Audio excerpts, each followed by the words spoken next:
இது எந்த விதத்தில் கிடைக்கும் அப்படின்னு பார்த்தோம்னா, குறிப்பாக வெளிநாட்டு தொடர்பில் உங்களுக்கு ஏற்படும், மேன் பவர் சம்பந்தப்பட்ட விஷயங்களில் உங்களுக்கு ஏற்படும், ஸ்பெக்குலேட்டிவ் இன்கம் சம்பந்தப்பட்ட விஷயங்களில் நீங்கள் இந்த திடீர் ராஜயோகத்தை நீங்கள் எதிர்பார்த்து காத்திருக்கலாம்.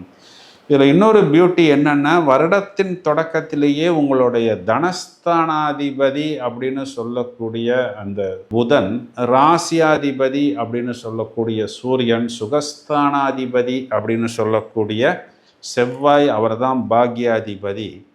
இவங்க எல்லாருமே உங்களுக்கு பஞ்சமஸ்தானத்தில் குருவின் பார்வையை பெற்று இவங்க எல்லாருமே உங்களுக்கு லாபத்தை பார்க்கிறார்கள். அப்போது லாபம் அப்படின்னு சொல்லக்கூடிய அதிர்ஷ்டம் அப்படின்னு சொல்லக்கூடியது ஜனவரி மாதம் 1ஆம் தேதியே கண்டிப்பாக சிம்ம ராசிக்கு இருக்கிறது. இப்போ உங்களுக்கு 6ஆம் வீட்டில் செவ்வாய் வந்தாலும் அங்கே அவர் உச்சபலம் பெறப்போகிறார்.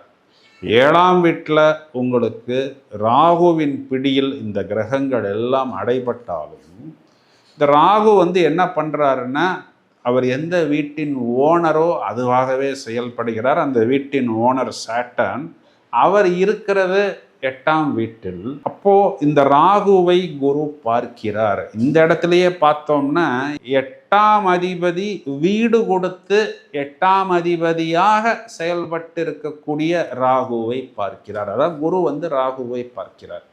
இது எல்லாமே உங்களுக்கு விபரீத ராஜயோகம்தான்.